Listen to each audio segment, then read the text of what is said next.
Sabemos que los elfos de la Tierra Media tenían una especie de fetiche por dividir el tiempo en edades, y a cada una de estas edades nombrarlas de acuerdo al elemento que iluminara la Tierra. Cuando fueron las edades de las lámparas, eran efectivamente dos lámparas, Iluin y Ormal, una al norte y otra al sur, las que iluminaban Arda. Luego estas lámparas fueron destruidas por Melkor y comenzó para la mayoría de la Tierra Media las edades de las estrellas, porque eran las estrellas potenciadas por la luminosidad que les había otorgado Barda, las que alumbraban el camino de los seres que caminaban por nuestra Tierra. Fue en este contexto en el que aparecieron los elfos, los primeros nacidos, y por eso se los suele representar de esta manera. Recordemos que luego del ataque del primer Señor Oscuro, los Valar se recluyeron en el continente de Aman. Allí la Valier Yavanna dio forma a los dos grandes árboles de Valinor, Laurelin y Telperion. Ambos se turnaban en ciclos para iluminar aquella región. Momento de trivia: si los elfos segmentaron la historia de acuerdo a edades y a ellas las nombraron de acuerdo a qué dispositivo iluminaba la Tierra,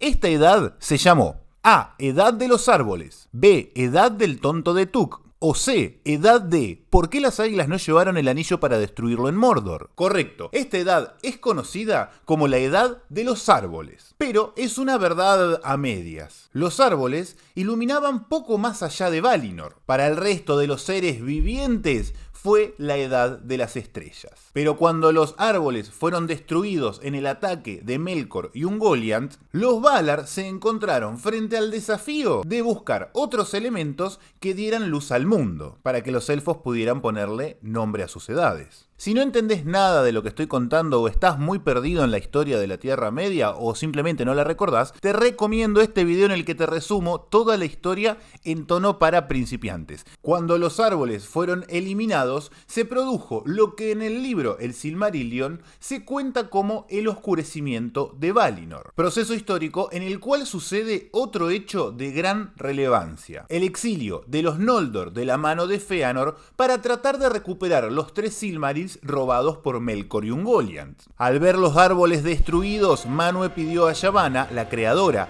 y a Niena, la regadora, que intentaran curarlos, pero no pudieron salvarlos. Pero en una última expresión de sobrevida, antes de morir definitivamente, de Telperion brotó una flor de plata y de Laurelin una fruta de oro. Ambas fueron recogidas por Yavanna, quien se las entregó a Aule. Manwë las consagró y se construyeron así naves que llevarían y preservarían estas dos reliquias. Dato de color: esta historia es relatada en la canción del Sol y la Luna, conocida en élfico como Narcilion. Pero lamentablemente de esta canción no existe ningún registro y solo conocemos de su existencia porque es mencionada en un pasaje del Silmarillion. Las naves creadas por el pueblo de Aule fueron entregadas a Barda, quien las convirtió en lámparas y les dio el poder de trasladarse en cursos establecidos sobre el cinturón de la Tierra, desde el oeste hacia el este y así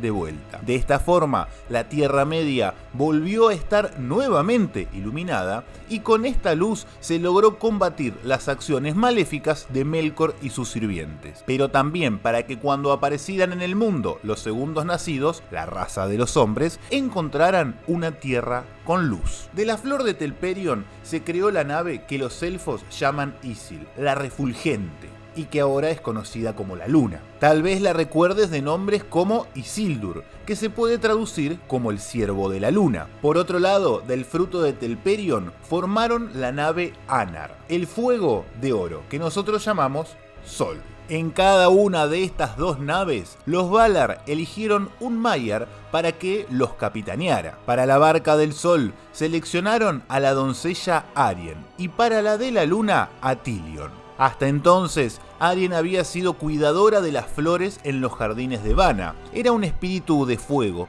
que no había tenido miedo al calor de Laurelin. También había resistido estoicamente ante las tentaciones de Melkor para pasarse a su bando. Sus ojos eran brillantes, tanto que ningún elfo había podido verlos alguna vez. Por su parte, Tilion había pertenecido hasta entonces a los grupos de cazadores de Orome y solía portar un arco de plata, por lo que se decía que era un enamorado de la plata, cosa que se comprobaba cuando en sus tiempos libres se recostaba a contemplar la luz del árbol Telperion. Cuando los árboles fueron destruidos, una gran pena cayó en él. Cuando se enteró de que había sobrevivido un fruto de Telperion, pidió expresamente ser el custodio eterno de cuidar la última flor de plata. Tilion y su barca fueron los primeros en levantarse entre las estrellas, y así el mundo gozó de luz lunar. Los siervos de Melkor le temieron y los elfos la disfrutaron. Cuenta una leyenda que cuando la luna apareció por primera vez en el cielo, el elfo Fingolfin hizo sonar las trompetas de plata para dar inicio a su marcha hacia la Tierra Media, tras los pasos de Fëanor y por el cruce del Caraxe. Luego de haber atravesado el cielo 7 veces, Tilion se encontraba en el extremo oriental del mundo. Fue en ese momento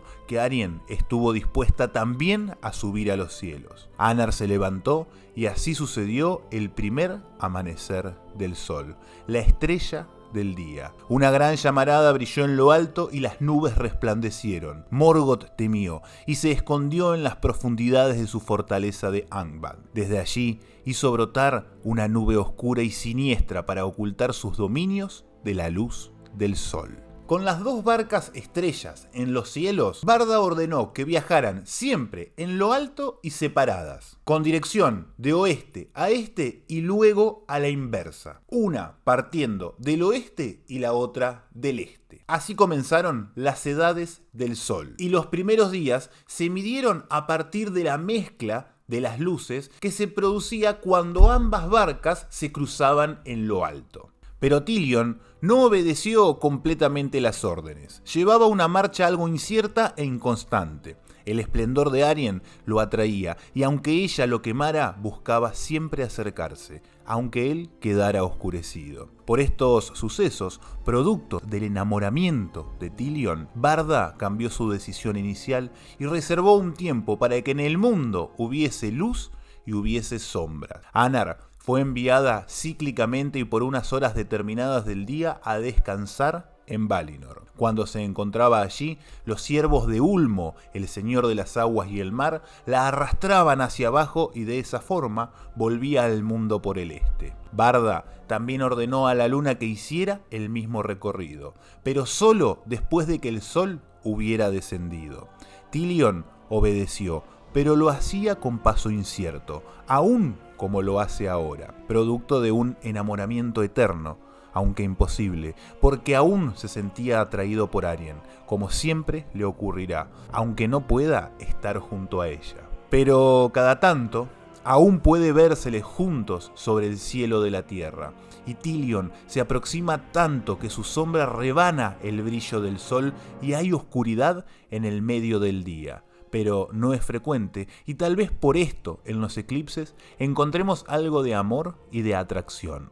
Al ser Anar la estrella del día y el sol, la más regular, que siempre sigue un curso establecido, los Valar y los elfos contaron los días por su llegada y por su partida. A todo esto Melkor se encontraba confundido y recluido en su propia fortaleza, por supuesto que temeroso frente a esta jugada de los Valar. Pero así, como había logrado en el pasado destruir las dos grandes lámparas, intentó ahora destruir las naves que alumbraban la Tierra. Su primer objetivo fue Tilion y hubo guerra en los cielos, pero la luna resultó victoriosa. Por otra parte, Arien era respetada y temida por el primer señor oscuro. No se atrevía a acercársele, verdaderamente le temía. No soportaba su resplandor y tampoco sus orcos ni sus siervos podían hacerlo. Tras esta batalla en los cielos, los Valar decidieron continuar fortificando Aman. Hicieron más altas las montañas Pelori y su único paso fue vigilado de forma permanente. Levantaron y fortificaron torres en las cimas de las montañas,